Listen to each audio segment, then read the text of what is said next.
This is the story of a small village where there was an atmosphere of peace and happiness. In that village lived a wise and efficient woman named Janaki. Janaki had a big family which included her son Ramu, daughters-in-law Sita and their three little daughters.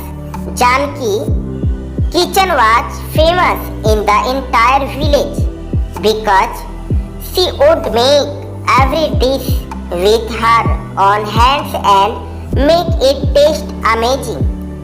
यह कथा है एक छोटे से गांव की जहां शांति और हर्ष का माहौल था। उस गांव में एक सयानी और कुशल महिला रहती थी जिसका नाम था जानकी। जानकी का एक बड़ा परिवार था जिसमें उसका बेटा रामू, बहू सीता और उनकी 3 छोटी बच्चियां शामिल थी।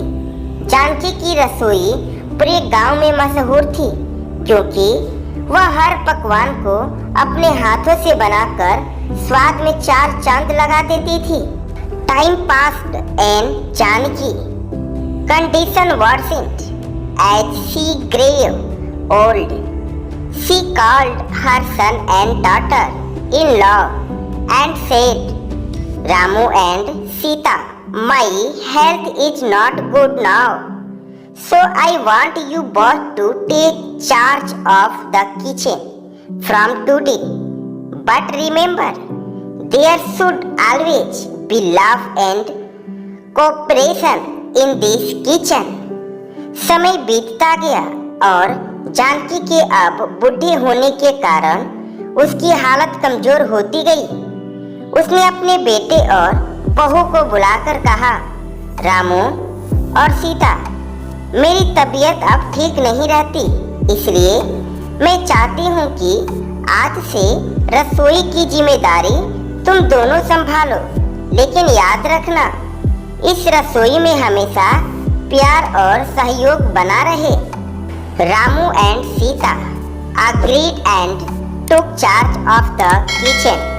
But when the responsibility of the kitchen came upon them, differences started arising. Ramu wanted the cooking should be his responsibility only, while Sita also wanted to contribute in the kitchen. Gradually, these differences turned into quarrel and the atmosphere in the kitchen became heated. Ramu और सीता ने उसकी बात मान ली और रसोई के काम संभालने का जिम्मा लिया। लेकिन जब रसोई का जिम्मा उनके ऊपर आया तो आपसी मतभेद शुरू हो गए। रामू चाहता था कि खाना बनाना सिर्फ उसकी जिम्मेदारी हो, जबकि सीता भी रसोई में अपना योगदान देने की इच्छा रखती थी। धीरे धीरे ये मतभेद झगड़े में बदल गए और रसोई का वातावरण गर्म हो गया। To solve this problem, one day, Janki called both of them and said, Look children, how can the kitchen be divided? A way has to be found so that everything runs peacefully. Janki suggested that the kitchen be divided into 2 parts, one part for Ramu and the other for Sita. इस समस्या को सुलझाने के लिए जानकी ने एक दिन दोनों को अपने पास बुलाया और कहा, देखो बच्चों, रसोई का बंटवारा कैसे किया जा सकता है। एक रास्ता निकालना ही पड़ेगा ताकि सब कुछ शांति से चले। जानकी ने सुझाव दिया कि रसोई को 2 हिस्सों में बांटा जाए, एक हिस्सा रामू का और दूसरा हिस्सा सीता का। From the next day, Ramu and Sita took care of their respective parts. Ramu started cooking in his own way in his part, while Sita started working in her part with her traditional and delicious recipes. Both of them did their respective work very well. अगले दिन से रामू और सीता ने अपना अपना हिस्सा संभाला। रामू ने अपने हिस्से में अपने तरीके से खाना बनाना शुरू किया, जबकि सीता ने अपने हिस्से में अपनी पारंपरिक और स्वादिष्ट रेसिपीज के साथ काम शुरू किया। दोनों ने अपना अपना काम बखूबी निभाया। But in a few days, the villagers realized that the food cooked by Janaki was no longer tasting the same as before. The conflict between Ramu and Sita was affecting the taste of the food. Slowly people started remembering the old food and started asking Janaki about it. लेकिन कुछ ही दिनों में गांव वालों को यह महसूस हुआ कि अब जानकी के हाथों का वह पुराना स्वाद नहीं आ रहा था। रामू और सीता के बीच की संघर्ष का असर खाने के स्वाद पर पड़ने लगा था। लोग धीरे धीरे उस पुराने खाने को याद करने लगे और जानकी से उसके बारे में पूछने लगे। Janaki understood the problem and one day called Ramu and Sita again. She said, "Children, the real taste of food lies in love, cooperation and unity. If both of you work separately, the food will never taste the same. We should try again to work together and combine our qualities." Janaki ने इस समस्या को समझा और एक दिन रामू और सीता को फिर से बुलाया। उसने कहा, बच्चों, खाने का असली स्वाद प्यार और सहयोग और एकता में है।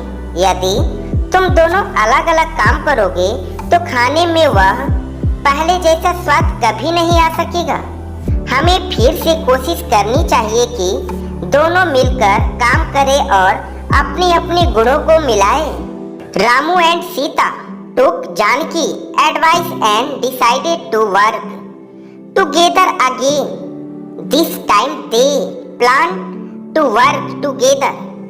Ramu carefully learned Sita recipes and Sita understood Ramu cooking method.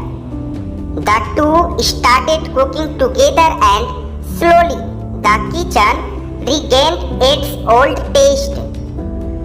Ramu और सीता ने यह जानकी की बात मान ली और फिर से मिलकर काम करने का फैसला किया। इस बार उन्होंने मिलकर काम करने की योजना बनाई। रामू ने सीता की रेसिपीज को ध्यान से सीखा और सीता ने रामू के खाना बनाने के तरीकों को समझा। दोनों ने मिलकर खाना बनाना शुरू किया और धीरे धीरे रसोई में फिर से वही पुराना स्वाद लौट आया। The villagers again started pricing the food in Janaki kitchen. This time there was no disagreement between Ramu and Sita. Both of them worked together and made the kitchen even better than before. They understood that unless there is cooperation and unity, no work can be successful. गांव वालों फिर से जानकी की रसोई के खाने की तारीफ करने लगे। इस बार रामू और सीता के बीच कोई मतभेद नहीं था।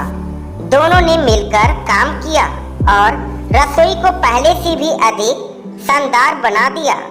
वे समझ गए थे कि जब तक सहयोग और एकता नहीं होगी तब तक कोई काम सफल नहीं हो सकता।